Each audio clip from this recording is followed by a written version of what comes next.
En 1775, les Américains, alors en pleine guerre d'indépendance contre l'Angleterre, décident d'envahir le Canada, qui est alors une colonie britannique. C'est 15 ans à peine après la conquête. Certains Canadiens, nostalgiques de Nouvelle-France, décident de s'allier aux Américains pour chasser les Anglais du pays. L'un d'eux fut même au service du premier président des États-Unis. Voici l'histoire de Clément Gosselin, l'espion de George Washington. Chers frères, chères sœurs, il y a 15 ans à peine, nous étions douloureusement séparés de notre mère patrie et soumis aux lois d'un nouveau conquérant. Mais le ciel a voulu que la couronne britannique nous accorde le droit de parler notre langue et surtout de pratiquer notre religion. Or, ces droits sacrés sont aujourd'hui menacés par un vent de folie impie qui souffle sur nous venant des 13 colonies américaines. Il s'en trouve parmi nous d'assez corrompus pour se donner comme mission de répandre chez nous ces doctrines diaboliques. Il s'en trouve même ici dans cette église. Notre évêque vous avertit, vous et les rebelles, vous devez immédiatement mettre un terme à vos conduites séditieuses. Si vous aidez les Américains à chasser les Britanniques de ce continent, vous serez excommuniés. Pensez-y, Clément Gosselin.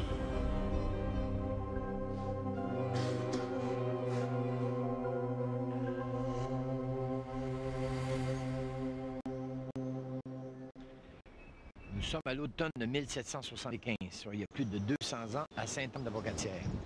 Mon nom est Germain Dionne et je suis le beau-père de Clément Gosselin. Celui-là même qui vient d'être pris à partie par le curé. Même si le curé nous menace d'excommunication, on n'est pas des monstres. Loin de là. Pour ma part, je suis premier bailli de Sainte-Anne-de-la-Pocatière.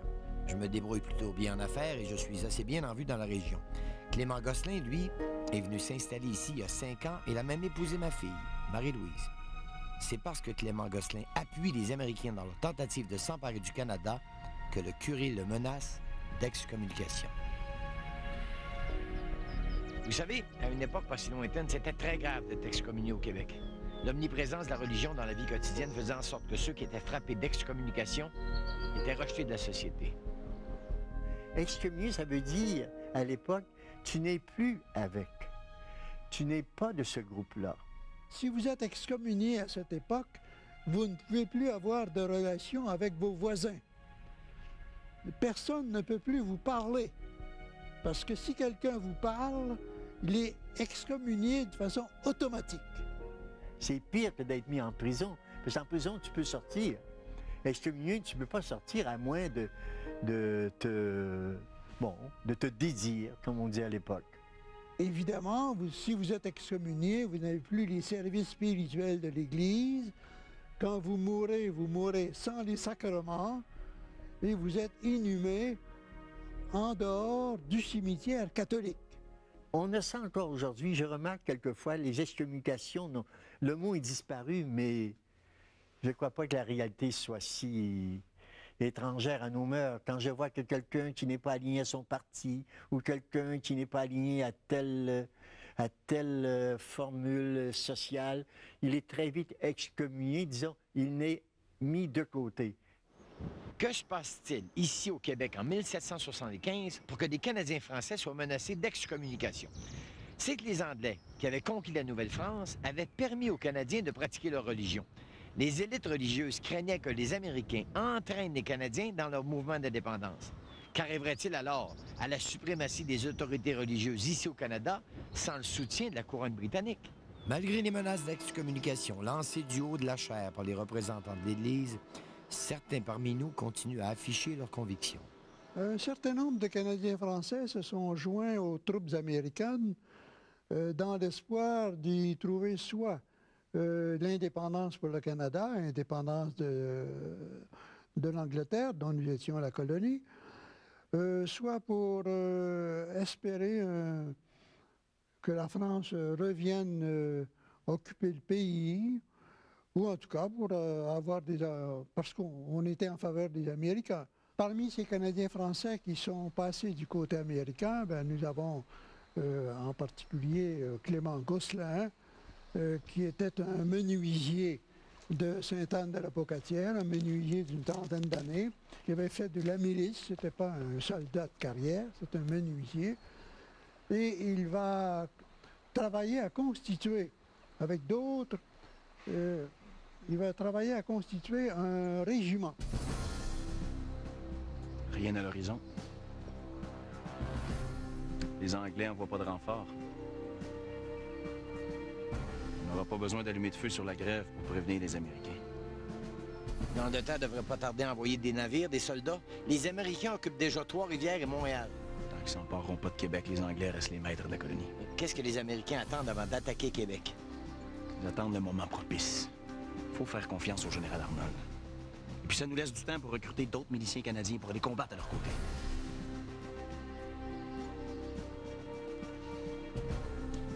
Mon gendre Clément a beau faire preuve de beaucoup d'optimisme, très peu de Canadiens se laissent convaincre d'aller combattre aux côtés des Américains. Bien sûr, on est nostalgique de l'époque encore toute récente où le Canada appartenait à la France. Certains, comme Clément, sont profondément meurtris par la défaite française et aimeraient ça pouvoir chasser les Anglais du pays. Ils voient les Américains comme des alliés, mais très peu ont son courage et sa détermination. En effet, la majorité des Canadiens français de l'époque choisissent plutôt de rester neutres. Neutralité qui équivaut à un appui aux conquérants britanniques. Il faut dire que l'exemple vient de haut puisque les élites de ce qu'était le Québec de cette époque se sont toutes rangées à l'unanimité du côté de l'Angleterre.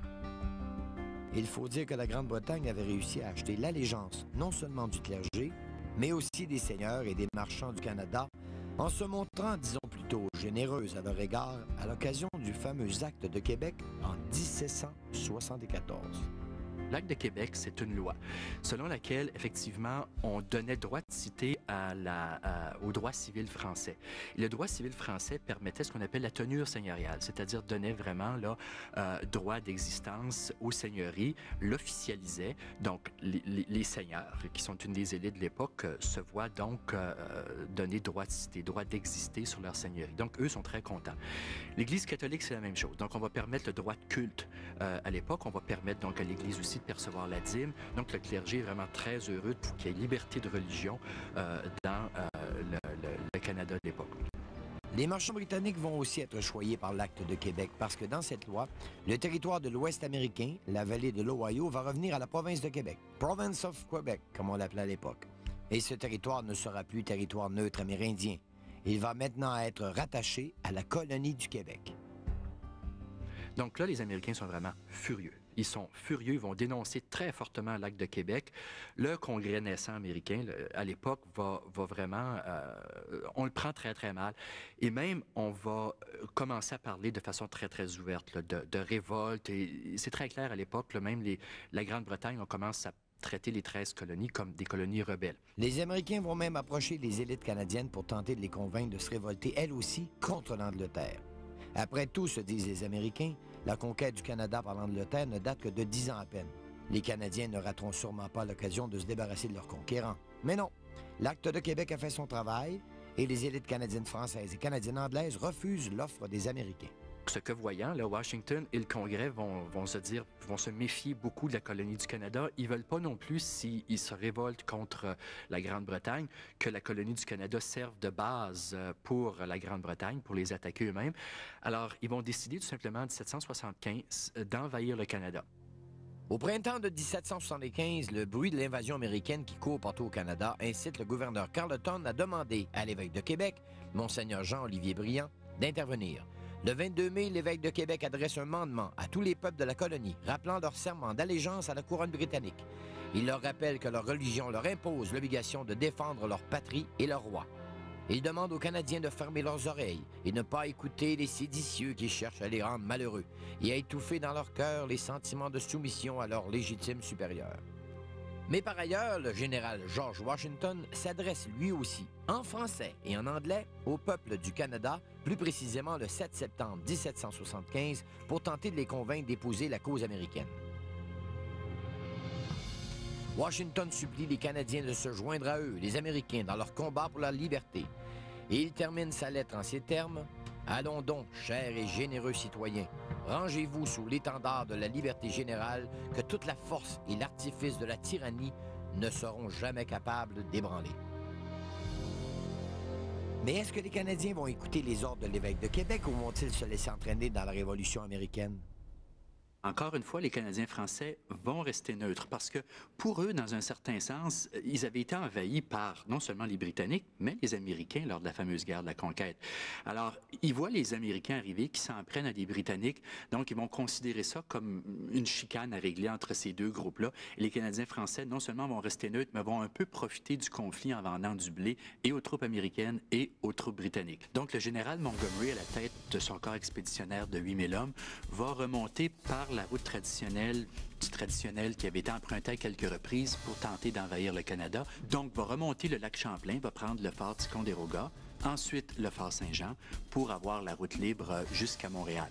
Donc, il est intéressant de constater que malgré les problèmes d'organisation, le corps expéditionnaire de Montgomery va pouvoir facilement entrer dans Montréal. La ville va capituler très, très, très rapidement. Mais bien sûr, le Canada n'était pas si facile à prendre. Pour prendre le Canada, il faut absolument prendre la ville de Québec. On l'a vu lors de la guerre de la conquête. Montréal est tombé, mais c'est évidemment grâce à la bataille des Plaines d'Abraham qu'on peut dire que le Canada tombe. Donc, il fallait prendre Québec.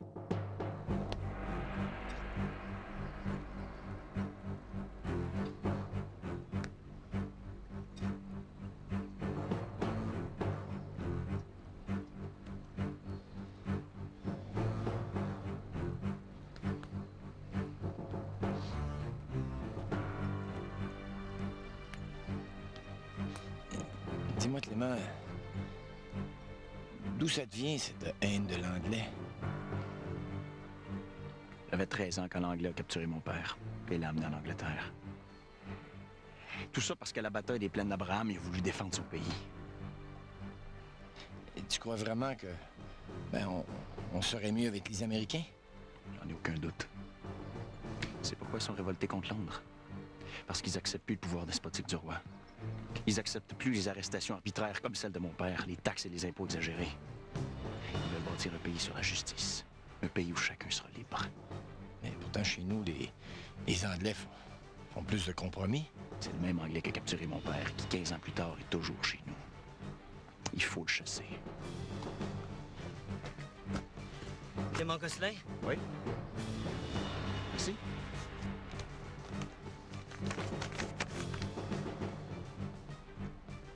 Les Américains s'apprêtent à attaquer Québec. Il faut aller rejoindre les troupes américaines. Le moment est enfin venu de nous débarrasser de l'anglais. Si on se bat avec courage, la victoire nous appartient. En 1775, les Américains décident de conquérir le Canada. Ils sont soutenus par un groupe de Canadiens rebelles à l'Angleterre dirigé par Clément Gosselin. Les Américains s'emparent facilement de Montréal et en décembre, ils tentent de prendre la ville de Québec. Malheureusement pour Clément Gosselin, cette attaque est un échec. Qu'est-ce qui s'est passé à Québec le 31 décembre 1775 pour que les Américains, aidés par environ 200 miliciens canadiens dirigés par Clément Gosselin, n'aient pas réussi à prendre la ville? Il faut tout simplement se rappeler que les conditions d'attaque étaient très mauvaises et que normalement, les Américains n'auraient pas dû attaquer Québec en ces journées de fin décembre 1775. Ce qui a poussé les Américains à faire l'attaque immédiatement, malgré la température, c'est que le contrat des soldats, parce qu'on s'engageait par contrat, le contrat des soldats américains prenait fin le 31 décembre 1775. Il fallait risquer la bataille. On l'a donc risqué, on l'a perdu. Clément Gosselin n'abandonne pas la lutte pour autant. De janvier à mai 1776, il parcourt les diverses paroisses de la rive sud du fleuve, de Pointe-Lévis jusqu'à Sainte-Anne-de-la-Pocatière, pour recruter des volontaires pour les troupes du Congrès. Il convoque et préside des assemblées de paroisses pour faire élire des officiers de milice. Il fait organiser des feux destinés à prévenir les Américains de l'arrivée éventuelle des vaisseaux britanniques. Le 4 mars, Gosselin devint capitaine dans le régiment commandé par Moses Hazen. Et le 25 du même mois, il prend part à une attaque à Saint-Pierre-de-la-Rivière-du-Sud. Mais ses efforts seront vains car les Américains battent en retraite et abandonnent tout espoir de prendre Québec. Remercions le ciel de nous avoir conservés comme maîtres les représentants d'une couronne qui respecte la foi catholique. hélas. Certains parmi vous nous ont trahis et ont formé alliance avec les Américains. L'un d'entre eux, en particulier, Clément Gosselin. Aussi dois-je vous faire lecture d'un document émanant de l'évêque de Québec lui-même, Monseigneur Jean-Olivier Briand. Les fourberies grossières et les plus iniques mensonges dont on s'est servi pour vous faire tomber dans le piège et dans lequel vous avez eu le malheur de donner avec le plus déplorable aveuglement et une sorte de frénésie et de fanatisme m'oblige, Clément Gosselin, à vous excommunier. Donner à Québec, sous notre sein et le sceau de nos armes, Monseigneur Jean-Olivier Briand, évêque de Québec.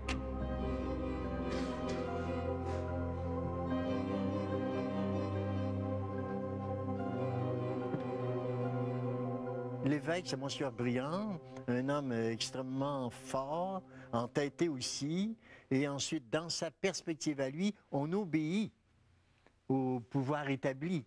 Et ça, il ne faut pas être surpris. Moi, j'ai vu dernièrement, je donne un exemple, j'ai vu dernièrement le pape Jean-Paul II aller dans des pays qui étaient très, disons, anti-chrétiens, ou aller au Maroc, ou aller partout, et présenter ses respects à l'autorité du lieu, parce que c'est une théorie à l'intérieur des églises chrétiennes que l'on doit porter du respect à la personne qui est au pouvoir.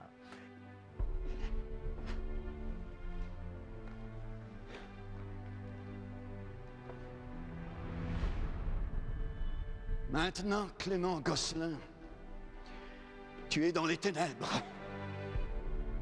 Alors, lorsque l'Église excommunie quelqu'un, elle fait cette cérémonie religieuse, le cierge qui est allumé dans le cœur de l'Église et qui représente l'homme à excommunier. À ce cierge, on l'éteint comme en signe de malédiction. Et l'homme en question se trouve complètement privé de tout privilège spirituel et en même temps de toute communication avec les autres paroissiens.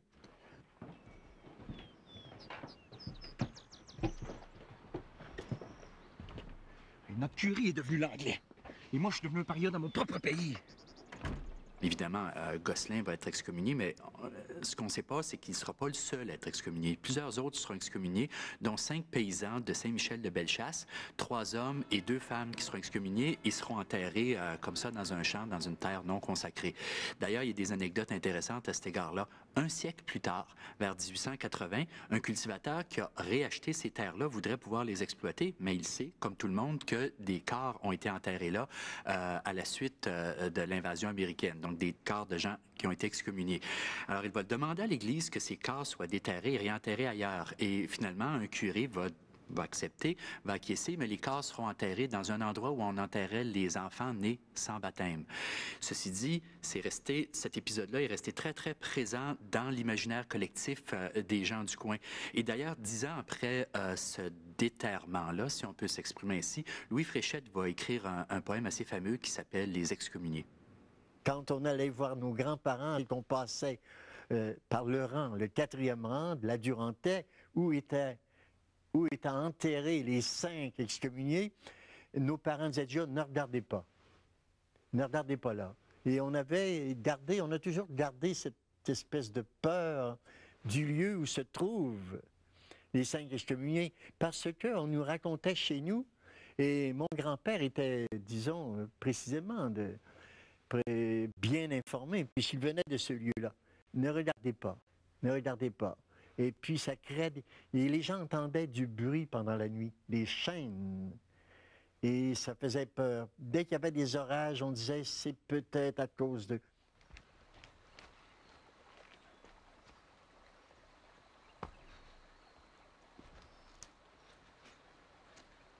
Qu'est-ce que tu fais?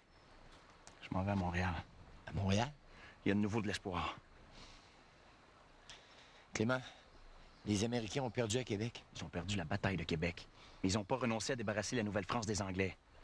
À preuve, j'ai appris qu'une importante délégation est envoyée à Montréal par le Congrès américain pour faire le point sur la situation. Je veux aller les rencontrer et les assurer du soutien de ma milice. Mais c'est risqué. J'ai plus rien à perdre. L'Anglais m'a enlevé mon pays. Le curé m'a chassé de mon église. C'est par les armes que je veux reconquérir mon honneur et ma dignité. Clément, si t'es capturé, t'en sortiras pas vivant. Au moins, je serai mort pour une noble cause. Mon Jean avait raison. Après la défaite de Québec, Washington a convaincu le Congrès américain de déléguer à Montréal nul autre que Benjamin Franklin, accompagné de plusieurs personnes influentes, dont un jésuite du nom de John Carroll, afin de faire le point sur la situation. Clément Gosselin fut autorisé à les rencontrer. C'est donc vous, le fameux Clément Gosselin. Toujours prêt à me battre pour la même cause que vous, Monsieur Franklin. Bien, bien. Je vous félicite, mon ami. Et sachez, mais asseyons-nous, sachez que dans les 13 colonies, l'on vous est très reconnaissant pour votre dévouement à la cause américaine. J'ai toujours sous mes ordres une milice de 200 hommes, prête à joindre à vous, aussitôt que vous décidez de réattaquer Québec. Well, avant de réattaquer Québec, comme vous dites, il faudra cette fois-là être sûr de la victoire. Oui, mais je ne doute pas une seule seconde de notre victoire. Il suffit de faire venir ici plus de soldats et d'armes que la dernière fois et prendre les Anglais par surprise. Je suis certain que je pourrai entraîner d'autres Canadiens avec nous. J'ai entendu dire que plusieurs d'entre vous hésitent à se battre avec nous de peur d'être excommuniés. Hein? Oui, je suis bien placé pour le savoir. Vous avez devant vous un pauvre homme qui a été lui-même excommunié. Mais puisque vous êtes là, Père Carroll, je voudrais vous demander une faveur. Laquelle? J'aimerais que vous leviez l'excommunication qui pèse contre moi.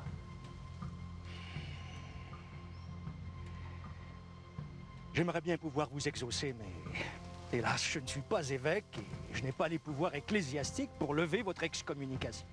Ben voyons, Père Carroll, vous êtes certain que vous ne pouvez rien faire pour soulager les tourments de la conscience de ce brave homme? N'oubliez pas que M. Gosselin risque sa vie et celle de sa famille pour notre cause. Si vous refusez, je perds sur tous les tableaux. Mon évêque m'excommunie dans mon propre pays. Et ceux que j'aide se disent incapables de renverser la décision. Si j'étais évêque, je le ferais avec plaisir. Je ne peux absolument rien faire.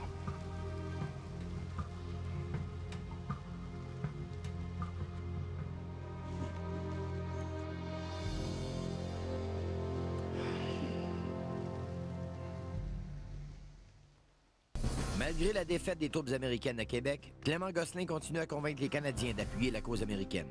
Les Américains sont repliés à Montréal, mais la visite de Benjamin Franklin redonne espoir à Clément Gosselin, qui tente de le convaincre d'essayer à nouveau de prendre Québec. Il tente aussi de faire relever son excommunication par le père jésuite John Carroll. Mais c'est peine perdue. Après le passage de la délégation du Congrès à Montréal, les Américains abandonnent le projet d'envahir le Canada. En 1777, Clément Gosselin est arrêté puis écroué à la prison de Québec. Libéré au printemps de 1778, il rejoint son régiment à White Plains, New York, pour poursuivre son combat du côté des troupes du Congrès.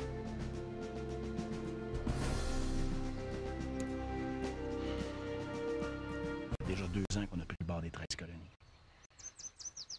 L'Anglais domine toujours les Canadiens.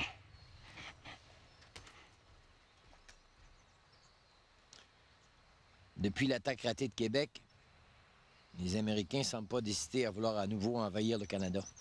Mais on ne désespère pas ce qu'ils fassent un jour. En attendant, comme on est des parias dans notre propre pays, on a décidé de venir combattre aux côtés des Américains. Pour qu'on parvienne à chasser définitivement les Anglais des 13 colonies. Dans les colonies américaines à l'époque, les forces militaires étaient composées de 2 groupes. D'une part, l'armée anglaise d'occupation, composée de militaires de profession, et d'autre part, des miliciens, des Américains ou même à l'occasion des Canadiens, comme Clément Gosselin ou Germain Dionne, auxquels on a recours quand on en a besoin. Or, un militaire britannique avait un suprême dédain pour ce qui était un milicien, parce que eux, ils étaient des militaires de profession, tandis que les autres n'étaient que des militaires d'occasion. Si au moins le Congrès américain essayait une autre invasion du Canada. Cette fois-là, je suis sûr que ça marcherait. Hein? Puis maintenant qu'on combat dans la milice américaine, on reviendra au pays en vainqueur, en conquérant. La vérité... La vérité, c'est que je m'ennuie du pays. Tu sais, moi, beau-père, au moment où on traversait la frontière, je me suis juré qu'on viendrait. Quand les Américains ont voulu se constituer une armée pour lutter contre les Britanniques, ils se sont adressés à des miliciens. Washington lui-même, qui était un bourgeois, mais qui n'avait été qu'un milicien, devint donc, comme les autres miliciens, militaire de profession. Or, les militaires britanniques vont penser que ces militaires d'occasion ne savent pas vraiment faire la guerre. On sait que les miliciens, c'était des gens qui pratiquaient la petite guerre. Vous savez, la petite guerre et la grande guerre. La grande guerre, c'est la guerre que pratiquent les militaires de profession. Il y a des règles à suivre. On avance en file serré, en rang droit, bien tiré au cordeau. On tire seulement quand l'ordre est donné et on fait tel mouvement seulement quand le mouvement est ordonné. Alors que les miliciens, eux, tiraient quand ils voulaient. Ce qui est arrivé, c'est que au premier choc entre les militaires britanniques et les miliciens américains, eh bien, les Britanniques, eux, suivaient les ordres. Ils attendaient qu'on dise « feu ». Alors que les miliciens britanniques, les miliciens américains tiraient quand c'était le temps. Ce qui explique que bien des batailles ont été perdues par les Britanniques pendant la guerre de Révolution. La réputation de Clément Gosselin auprès des dirigeants des colonies américaines n'était plus à faire. Et comme le Congrès américain n'avait pas complètement renoncé au Canada, on voulait servir de Clément pour, disons, brouiller les pistes. Et pour le convaincre d'accepter cette nouvelle mission, on lui fit rencontrer le général en chef de l'armée américaine, George Washington, lui-même. Clément Gosselin, voulez-vous devenir mon espion au Canada? Vous voulez reconquérir le Canada? Oui. C'est-à-dire, dans un avenir prévisible, le Congrès ne prévoit pas attaquer à nouveau le Canada. Mais faites un bon travail d'espionnage. Répandez de fausses rumeurs pour tromper les Britanniques. Et il n'est pas dit que cela n'entraînerait pas le Congrès américain à revoir sa position. Et qui sait? Clément Gosselin partage avec Washington la haine des Anglais. Et Clément Gosselin rêve toujours au moment où les Américains viendront aider les Canadiens à se débarrasser des Anglais. Donc, il accepte l'offre du général en chef de l'armée américaine et devient espion. Il retourne au Canada et, au péril de sa vie, il commence sa dangereuse carrière. Évidemment, votre solde de milicien sera doublé. Juste à l'idée de rentrer chez moi, j'accepte. N'écoutant que son courage, Clément Gosselin franchit la frontière canadienne en 1778. Le 23 novembre, il livre par écrit au général Washington son rapport de mission d'espionnage qu'il a effectué au Canada, comme en fait foi cette lettre inédite signée de la main de Clément Gosselin qui a été retracée à la bibliothèque du Congrès américain. Ironiquement, Clément Gosselin, qui était toujours frappé d'excommunication, parle de l'aide que lui a apportée l'abbé de Lobinière, un des rares ecclésiastiques canadiens qui appuie la cause américaine. Ce dernier a communiqué à Gosselin de précieuses informations sur le nombre de soldats qui occupent Québec, ainsi que la liste des principaux officiers qui dirigent l'armée anglaise au Canada. Gosselin indique aussi le nombre de bâtiments que l'armée a fait construire, les armes et les provisions dont il dispose. Il explique aussi que toutes les paroisses situées au bas de Québec ont été désarmées. Il souligne que le clergé catholique, appuyé par les Britanniques, se fait une gloire de tyranniser ceux qu'il traite de rebelles.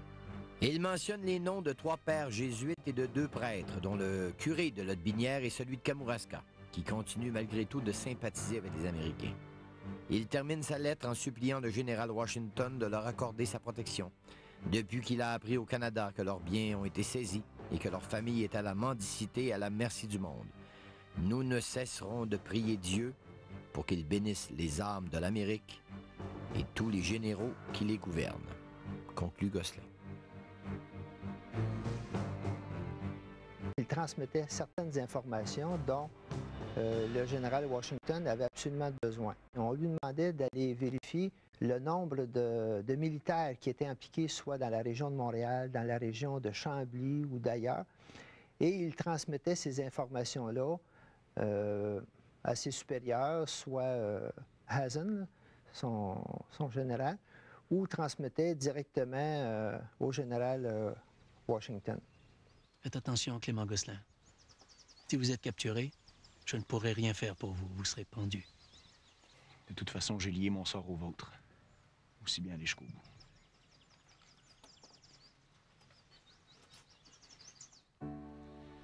Après un bref séjour au Canada, au cours duquel Clément s'est employé à répandre de fausses rumeurs sur une éventuelle attaque américaine, nous avons repassé la frontière et nous sommes revenus aux États-Unis. Nous avons rejoint notre milice et nous combattons toujours avec l'armée américaine. Mais un fait nouveau, extrêmement important, est survenu il y a quelques mois. En effet, la France a décidé d'appuyer les États-Unis dans son combat contre l'Angleterre. Je besoin de vous dire que pour nous, les Canadiens, tous les espoirs sont maintenant permis. En 1776, Louis XVI se garde bien d'intervenir tout de suite parce qu'il attend de voir ce que les Américains sont capables de faire. Mais il va commencer à se produire une collaboration française. Et ce commencement se produit d'une façon clandestine avec un homme qui s'appelle Lafayette. On part en cachette, on réussit à se rendre aux États-Unis avec ce bateau chargé d'armes, malgré la défense du roi Louis XVI.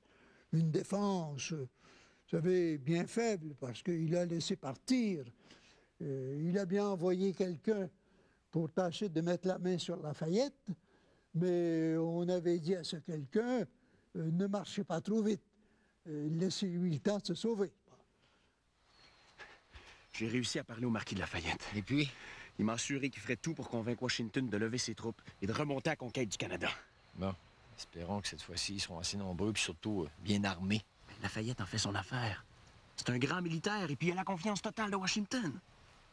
Alors ça, Lafayette, de 20 ans, signe un contrat avec les Américains et va devenir un ami intime de Washington qui va lui accorder un corps d'armée à diriger.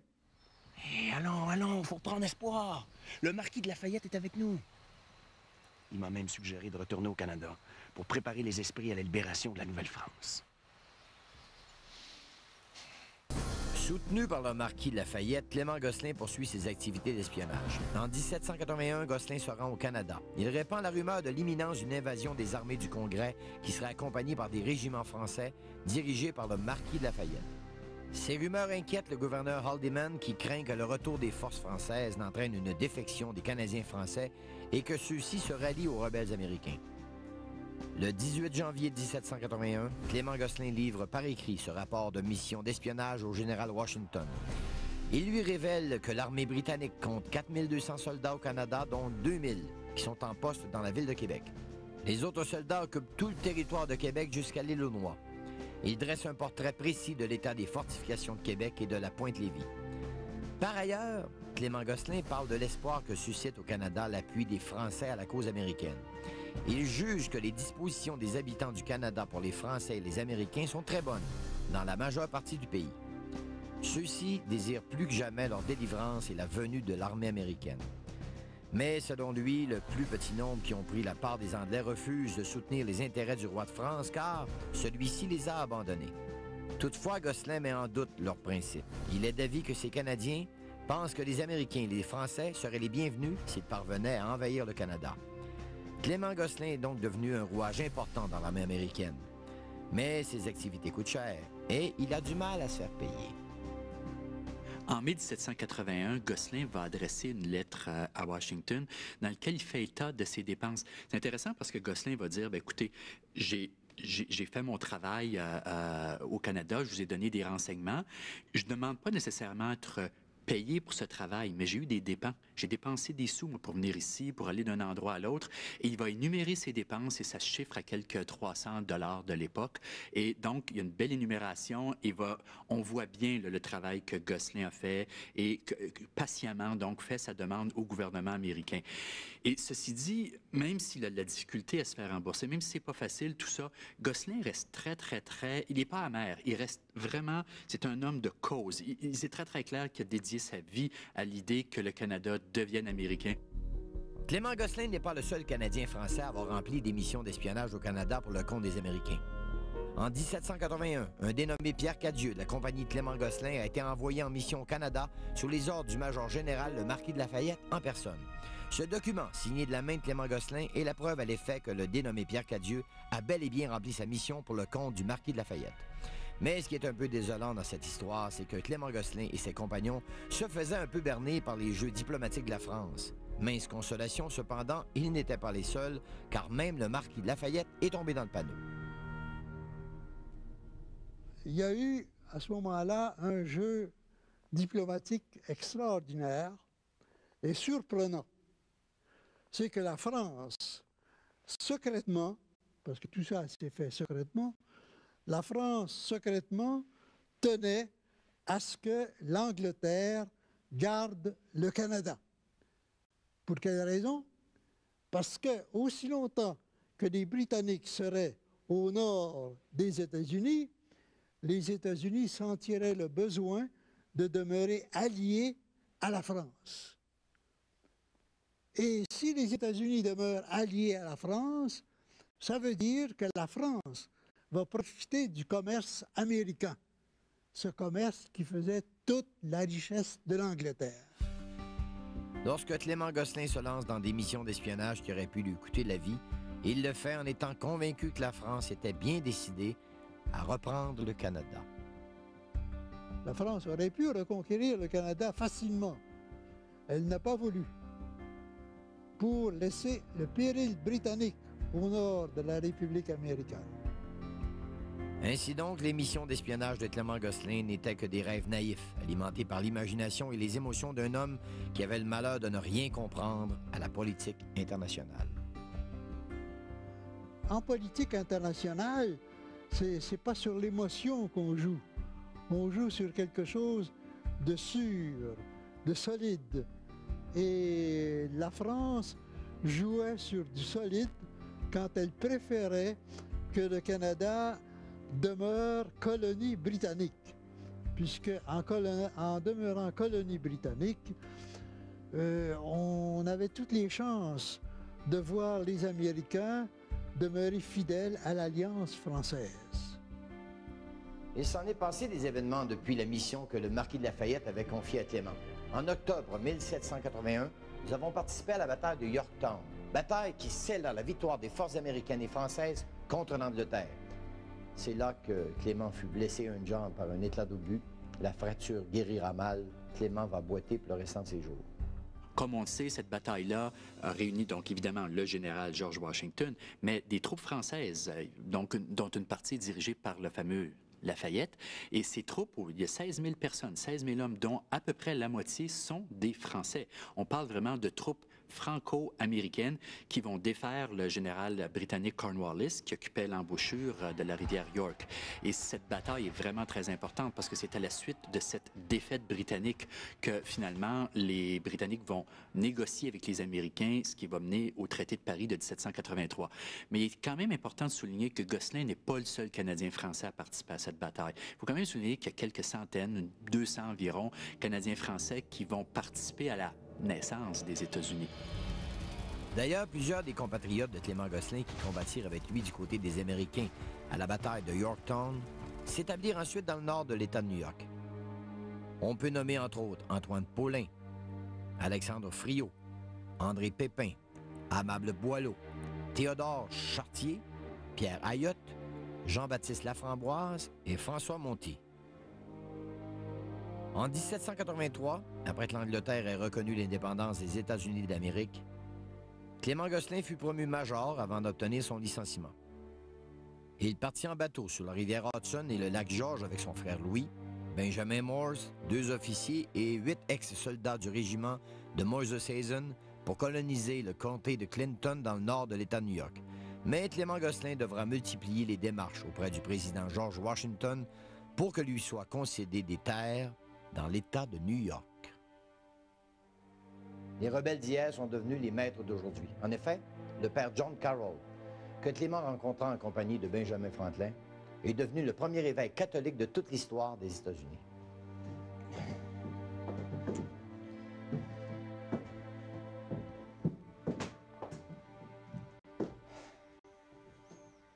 Monseigneur, je veux que l'excommunication qui me frappe soit enfin levée. Je vous ai dit il y a très longtemps que s'il était en mon pouvoir de le faire, je le ferais avec plaisir. Je déclare l'excommunication prononcée contre vous levée et je vous réintègre dans le sein de votre Église. Vous pourrez de nouveau recevoir tous les sacrements. Merci. Merci beaucoup, mon père. On me dit que le Congrès américain vous a donné des terres en guise de reconnaissance. Oui, mais les titres de propriété sont pas très clairs. Pourquoi n'avoir pas écrit à George Washington? C'est ce que j'ai été obligé de faire. Et alors? Il m'a concédé de nouvelles terres près du lac Champlain. Bien. Le 23 décembre 1789, George Washington écrit à Clément Gosselin pour lui dire qu'il a transmis sa demande au gouverneur Clinton pour que lui soit concédée une terre en récompense pour les services qu'il a rendus aux États-Unis d'Amérique durant la Révolution. Suite à cela, George Washington a transmis ses intentions au Congrès et par la suite, le Congrès a voté tout d'abord un montant d'argent pour aider ces gens-là à survivre. Et par la suite, le Congrès a accordé des lots dans la région nord-est de l'État de New York à Clément Gosselin, Louis Gosselin, Germain Dionne et plusieurs autres. Ce ne sont pas tous mes compatriotes qui peuvent être entendus par votre président. De tous bords que je regarde depuis des années, j'ai été floué. Le clergé canadien m'a excommunié et a placé ma famille au banc de la société. Le Congrès américain n'a pas récompensé comme il le devait les Canadiens qui l'ont aidé en toute bonne foi. Et enfin, la France aussi nous a trompés, car son dessein secret était de se venger de l'Angleterre, sans vouloir pour autant reconquérir la Nouvelle-France. Les motifs d'action des États sont hélas parfois bien peu nobles.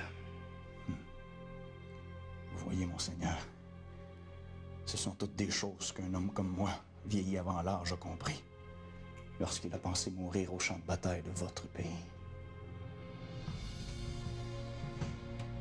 Maintenant, je retourne chez moi. L'adhésion de Gosselin à la Révolution américaine représentait une des options qui étaient offertes aux Canadiens à cette époque-là. Mais qu'est-ce que voulait la majorité d'entre eux? Est-ce qu'ils préféraient retourner à la France, rester colonie britannique, ou faire comme Gosselin et joindre les États-Unis? On peut supposer, et c'est ma thèse d'ailleurs, que les Canadiens n'étaient pas intéressés à retourner à la France à cause des avantages qu'ils avaient eus à la conquête. Je fais depuis 3 ou 4 ans une série de conférences sur les avantages de la conquête, c'est-à-dire une conférence que j'intitule « La conquête de 1760 a eu aussi ses avantages ». Je ne dis pas que c'est avantageux sur toute la ligne, parce qu'il y a eu des tristesses, il y a eu des drames. Je soutiens que la conquête a eu ses avantages. Nous avons eu la presse, l'imprimerie, que la France ne voulait pas nous accorder. Nous avons eu des relations économiques avec les colonies du Sud, avec ce qui deviendra les États-Unis, ce qui était absolument interdit avant 1760. On a eu comme ça un certain nombre d'avantages. Et je pense que les Canadiens n'étaient pas prêts à renoncer à ces nouveaux avantages qu'on venait d'avoir par la conquête britannique. C'est une hypothèse. Clément Gosselin vécut près du lac Champlain jusqu'en 1791, jusqu'au moment où il décida de vendre ses terres pour retourner au Bas-Canada, dans la région de Saint-Hyacinthe. Vers 1800, il fit un court séjour dans la région de l'Acadie, puis se fixa à Saint-Luc, où il vécut jusqu'en 1815. Comme il l'avait annoncé au prélat américain, Clément Gosselin se remaria. Malheureusement, sa seconde femme décéda en couche. Il épousa alors Marie-Catherine Monti, de 20 ans sa cadette. En 1815, il s'établit dans l'État de New York, sur une terre que le Congrès américain lui avait concédée. Un an plus tard, en 1816, il décéda à l'âge de 69 ans. Jamais de son vivant, Clément Gosselin n'aura réussi à convaincre le Congrès américain de verser une pension aux miliciens canadiens qui avaient combattu sous le drapeau américain durant la guerre d'indépendance. Ce n'est que 40 ans après sa mort, soit en mars 1860, que le Congrès américain adopta une loi pour accorder aux héritiers de Clément Gosselin la moitié d'une pension de major de l'armée républicaine. Voilà une maigre récompense pour un homme qui aura été fidèle aux idées de la Révolution américaine envers et contre tous.